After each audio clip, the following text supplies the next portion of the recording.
Hello friends, मैं आपकी दोस्त संगीता एक नई वीडियो के साथ फिर आपके सामने। ऐसे ही बैठे बैठे कुछ विचार आ रहा था और मुझे लगा कि मैं आप लोगों तक ये अपने विचार पहुंचाऊं। शायद मैं उतने अच्छे से आप लोगों तक अपनी बात ना पहुंचा सकूं, लेकिन मैं कोशिश जरूर करूंगी कि मैं अपनी बात क्लियरली आप तक पहुंचाऊं। आज बैठे बैठे ऐसे ही विचार आ रहा था कि हमें इस भाग दौड़ की जिंदगी में अपना रिलेशन कैसे हेल्दी रखना चाहिए। वक्त किसी के पास नहीं है और ऐसा भी नहीं है वक्त नहीं है। अगर आप अपना वक्त अपने परिवार के लिए नहीं निकाल पा रहे हो तो मुझे ऐसा लगता है कि आप परिवार में खुश नहीं हो। आपको परिवार के लिए वक्त निकालना, वो मतलब निकालना नहीं होना चाहिए कि मैंने निकाला।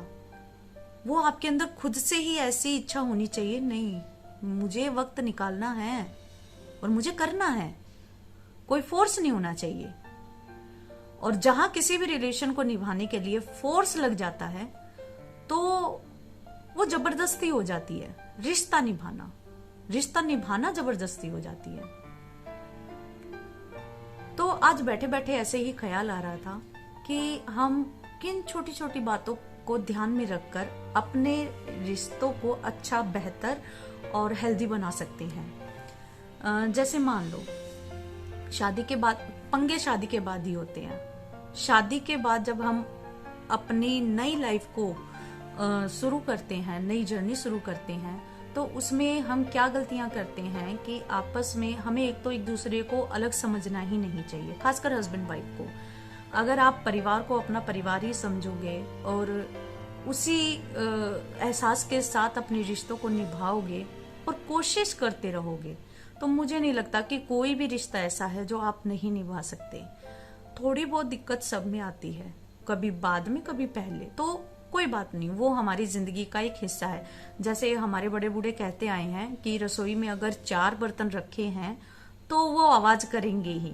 तो उन छोटी छोटी आवाज को तो सुनना भी नहीं होता, मतलब उन पे इतना ध्यान देना नहीं होता, उसको इग्नोर करना होता है। लाइफ में एक पॉइंट पे है, अगले पॉइंट पे नहीं है। तो मैं आज ऐसे ही सोच रही थी कि जैसे मान लो हम प्री प्लानिंग कैसे करते हैं लाइफ में, कहीं पे जाने के लिए या शॉपिंग करने के लिए, या किसी के शादी में जाना है, किसी की बर्थडे पार्टी में जाना है, फ्रेंड सर्कल ने कोई प्रोग्राम रखा है वहां पे एंजॉय करने के लिए जाना है, या किसी रिलेटिव के घर जाना है। मान लो हस्बैंड और वाइफ, अगर हस्बैंड की फैमिली में कहीं जाना है तो हस्बैंड को डिस्कस करना चाहिए अपनी वाइफ और परिवार के सदस्यों के साथ, जो भी फैमिली मेंबर है, कि भाई हम कल, अगर मान लो कल शाम को 7 बजे का प्रोग्राम है और 7 बजे पहुंचने के लिए, और जिस पॉइंट पे हमें पहुंचना है, जिस लोकेशन पे हमें पहुंचना है, वहां तक पहुंचने के लिए हमें 2 घंटे कम से कम लगेंगे। और जब अगर हमें 2 घंटे लगेंगे तो एक दिन पहले ही, रात को मतलब खाना खाने के बाद या उससे पहले, एक दिन पहले ही आप प्लानिंग करो कि हमें कल शाम को 7 बजे पहुंचना है। तो उससे पहले आपको क्या पहन के जाना है, कितना टाइम लगेगा रेडी होने में। अगर 7 बजे पहुंचना है और 2 घंटे का रास्ता है तो ऐसा ना हो कि हम 5 बजे निकले। टारगेट अपना ये रखो कि 4:30 बजे निकले।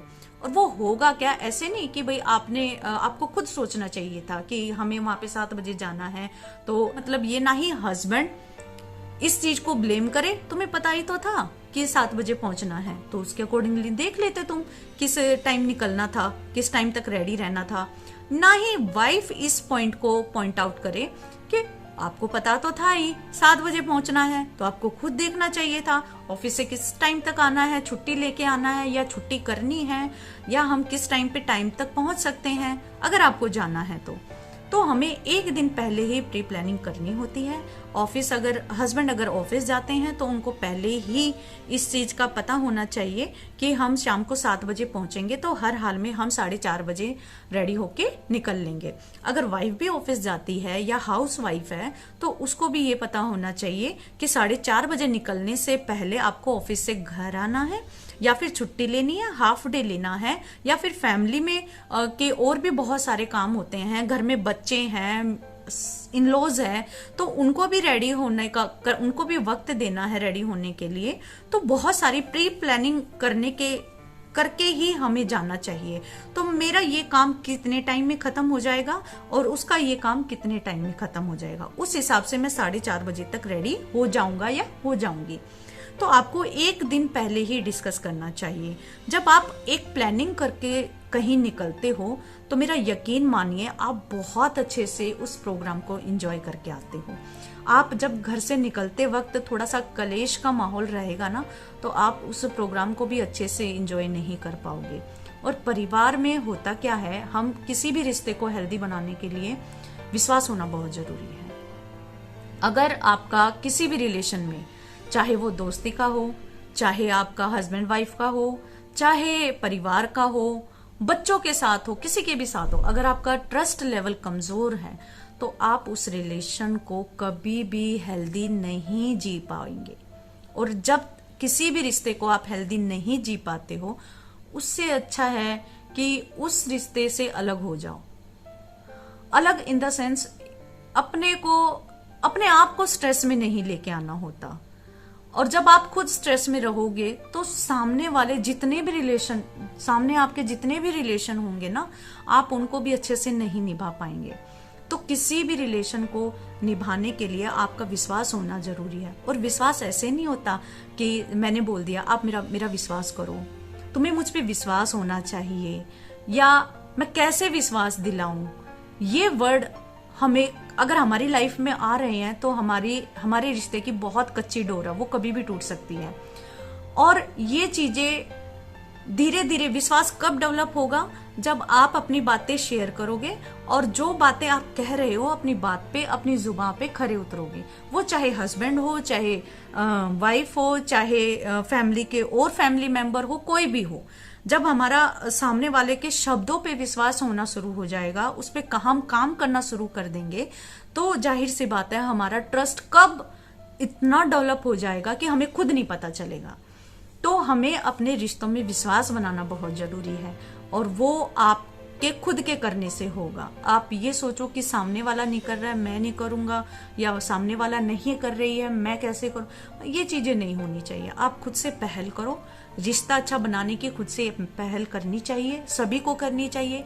जब पहले आप ही करोगे तो सामने वाला भी अगर यही सोच के पहले मैं ही करूं, तो जाहिर सी बात है उस रिश्ते को अच्छा बनने में ज्यादा टाइम नहीं लगेगा। तो आज मेरे मन में पता नहीं ऐसे ही विचार आए थे, तो मैंने सोचा कि आप लोगों से शेयर करूं। और मुझे ऐसा लगता है जो मैं कहना चाह रही थी वो मैं आप तक पहुंचा पा रही हूं अपने शब्दों के द्वारा। और फिर किसी ऐसी ही अच्छी वीडियो के साथ आपसे बहुत जल्दी मुलाकात करती हूं। तब तक के लिए अपना ध्यान रखिए, खुश रहिए, आबाद रहिए। नमस्कार।